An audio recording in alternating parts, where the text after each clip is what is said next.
Good morning, guys. Happy Saturday morning. Nothing like it being the mid-April and I'm here in a flannel shirt and a turtleneck. Welcome to the Grand Solar Minimum. Okay, so first off, yes, I know that the Titanic was a British ship.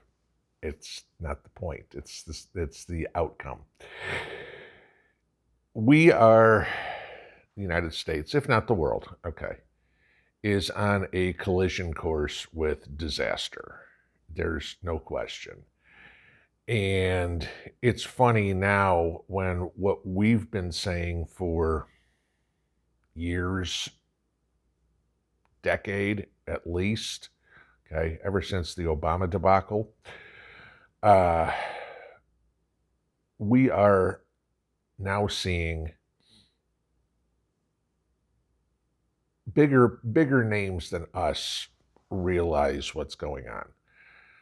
You have Bank of America and Chase, Jamie Dimon, y'all know who Jamie Dimon is. I mean, hell, you can't escape his name. Has now said we are on the path for a cataclysmic recession, which in my words is a depression, okay? That, as he put it, there is no way to predict how bad this is going to get. Oh, yeah, there is, okay? And we, the prepper community, have been doing it and saying it for the better part of 14 years now, if not longer, okay? You look at what's going on. France is now starting to ration gas, not gasoline, but gas to cook with, heat with, that sort of stuff. Stuff that comes out of your stove or out of your furnace. You know about Sri Lanka, and there's no food, no money, no electricity. I've told you about Greece, where there is rations on food going on. And you look at some of the other things that have happened here this week that are interesting, to say the least. A federal appeals court overturned the moratorium on federal employees getting vaccinated. Okay? So once again, now Biden's going to trot out the all federal employees got to get it. Okay. Be interesting to see how that one plays out, because if you're like me, you haven't heard squat about COVID since Ukraine started. Okay. Pretty much most of us can admit that that's over. But hey, now we can vaccinate all the federal employees. I mean, while we're at it, why don't we go after bubonic plague too? Because that's right where we are. So you start looking at what is going on everywhere. The UK, believe it or not, actually announced a positive this week. You guys want good news? The UK announced it is going to build 8 nuclear reactors for power. Good. Okay. If we want to have electric everything, there's a way to do it. Nuclear is a renewable resource, it's a green resource, and it's a safe resource. Yes, I know. Oh, but 3 Mile Island. Oh, but Chernobyl. Yada. Okay, so let me explain something to you. Yes, for all the nuclear reactors that are going on, that are running in the world today, okay, when's the last time we had a disaster? Been a while. Chernobyl, right? Okay. It's the same. When you have one, it's a big one, but that shouldn't prevent us from using it, okay? We get on airplanes. When an airplane crashes, it's a big accident. Doesn't prevent us from using them, okay? These are risks we're willing to take. We have to take in life. That's kind of the whole point, guys. We've got to get out of our comfort zone, because what is rolling at us full speed ahead like a snowball coming down a hill, like an avalanche, is going to be what none of us have ever seen before. It may be what the world has never seen before, okay? All the comparisons, which I make as well, to the Great Depression, that's economic. We also need to talk about socialistic and militaristic all at the same time. Take the Great Depression, and let's say at the same time we're in the Great Depression, we're in World War III. Oh, and at the same time we're in World War III, we're in a Civil War too. That is what we're looking at.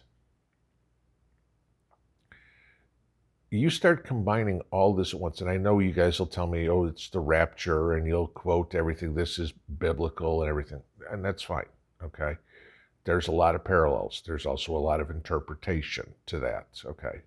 I'm just, like I've said many times, you interpret it the way you want to, I will interpret it the way I want to, okay? So I'm not going to disagree with you, but I'm not going to agree with you. We need to focus intently on going forward, what is going to happen. This is going to be insane when it comes.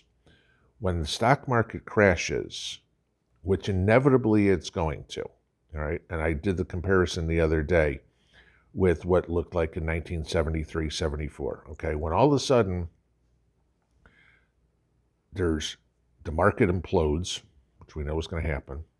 Businesses close down like crazy because A, they went broke, B, there's no money to be had, or C, there's no employees, okay?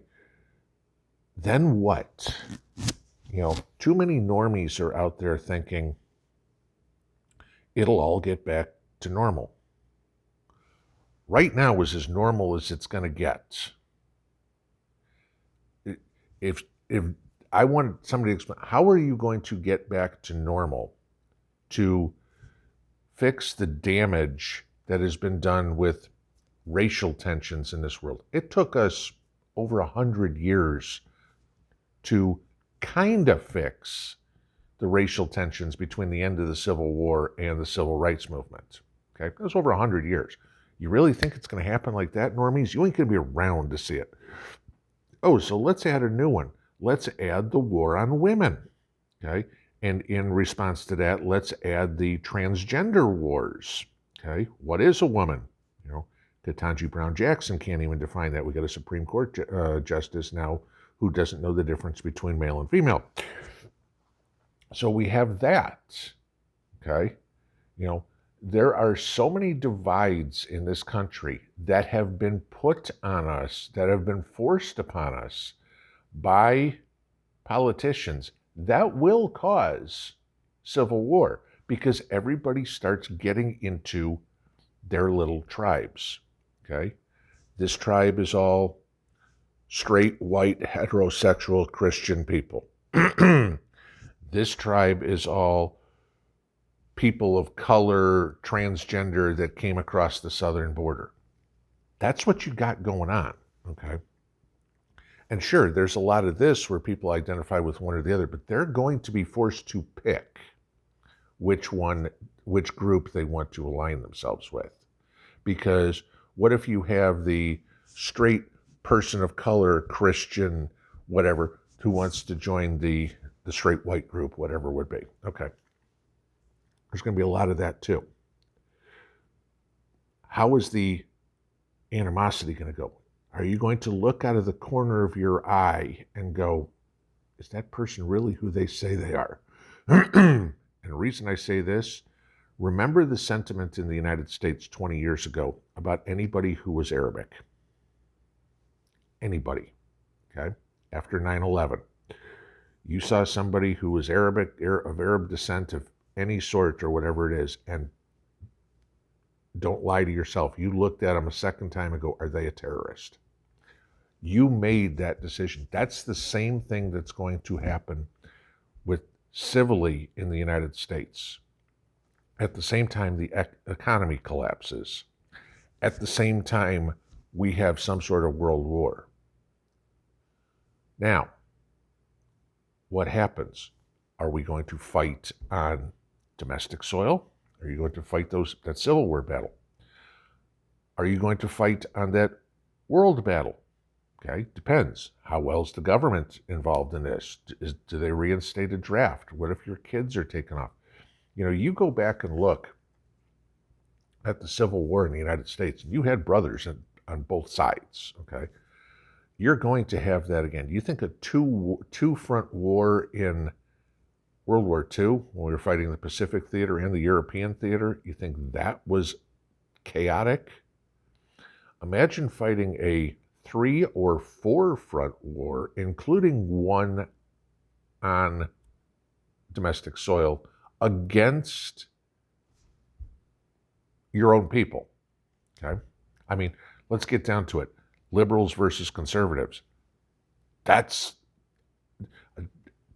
more than anything else, that's what I see, rather than black-white, rather than illegal versus citizen, rather than gay versus straight, rather than anything. Where I see disaster coming and a shooting war on American soil is liberal versus conservative.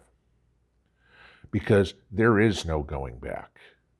The parties the ideals of the party are so far apart. There is no compromise in the middle. Look what happens to the moderates in Washington. They're ignored, okay? Biden tried to say he's a moderate, and they had to push him all the way to the left. I mean, that was their only choice. You have moderate conservatives. They're completely ignored. I mean, who gets the press time? Marjorie Taylor Greene, Ted Cruz, Madison Cawthorn, though he's a rhino, but he portrays a hardline conservative, just doesn't vote that way.